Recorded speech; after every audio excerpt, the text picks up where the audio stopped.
Imagine por um momento que o esporte que você tanto ama não fosse apenas um jogo de 90 minutos, mas sim a única força capaz de silenciar o som ensurdecedor de fuzis e o medo constante que destrói uma nação inteira.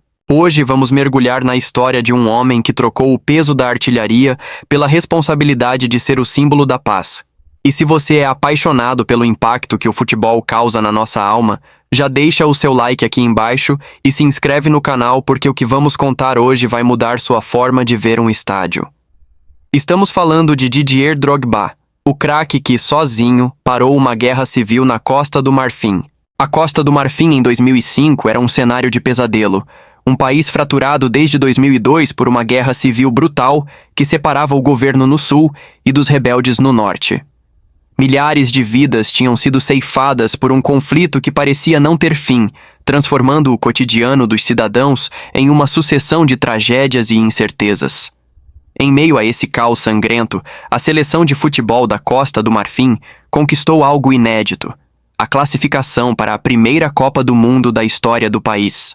Mas enquanto o povo celebrava o feito esportivo, Didier Drogba sentia o peso insuportável de ser o maior ídolo nacional em uma nação que sangrava.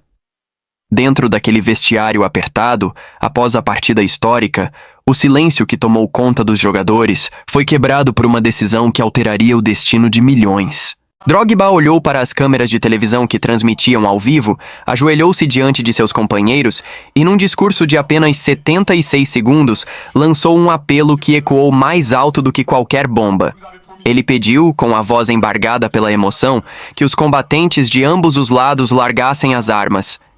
Ele clamou pela união, pela reconciliação, lembrando a todos que uma nação rica como a deles não poderia se dar ao luxo de se destruir por divisões políticas. Aquele momento não foi apenas uma declaração de um atleta, foi a voz do inconsciente coletivo de um povo exausto de morte.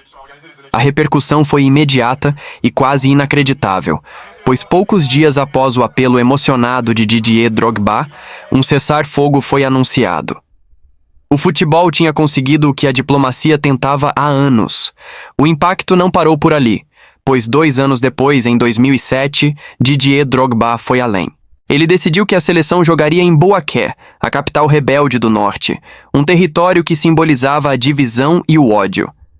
Muitos temiam pela segurança do craque, mas ele sabia que o futebol era a ponte necessária para a unidade. Ao entrar em campo contra Madagascar, o estádio não viu apenas um jogo de futebol, viu uma nação se reconhecendo no espelho. Didier Drogba marcou um gol naquela partida, selando a reconciliação e transformando o gramado em um solo sagrado de paz.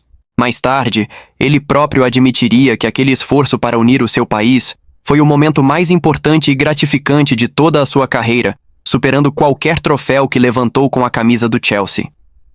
Embora as feridas políticas de uma guerra não curem da noite para o dia, a intervenção de Didier Drogba foi o ponto de virada fundamental para desescalar o conflito e mostrar ao mundo que um ídolo, quando compreende seu papel social, é capaz de mover montanhas. Didier Drogba nos ensinou que o futebol é uma linguagem universal, uma ferramenta de paz que ultrapassa as 4 linhas e toca o cerne da humanidade. Ele provou que, mesmo quando o mundo parece condenado ao ódio, sempre existe a chance de união através da paixão comum pela bola rolando. A história dele é um lembrete vivo de que craques não são medidos apenas pela quantidade de gols, mas pela coragem de defender a vida quando todos os outros escolhem o silêncio. Se essa história tocou o seu coração e te fez ver o poder do esporte com outros olhos, compartilhe esse vídeo com seus amigos. Deixe seu comentário sobre qual jogador você acha que também mudou o mundo. E não esqueça de ativar o sininho de notificações para não perder nenhum conteúdo emocionante que preparamos para você aqui no canal. O futebol é muito mais que um jogo. E nós estamos aqui para contar cada capítulo dessa saga maravilhosa que une povos e transforma realidades. Até a próxima jornada, onde o futebol volta a ser o protagonista da nossa história. Até mais.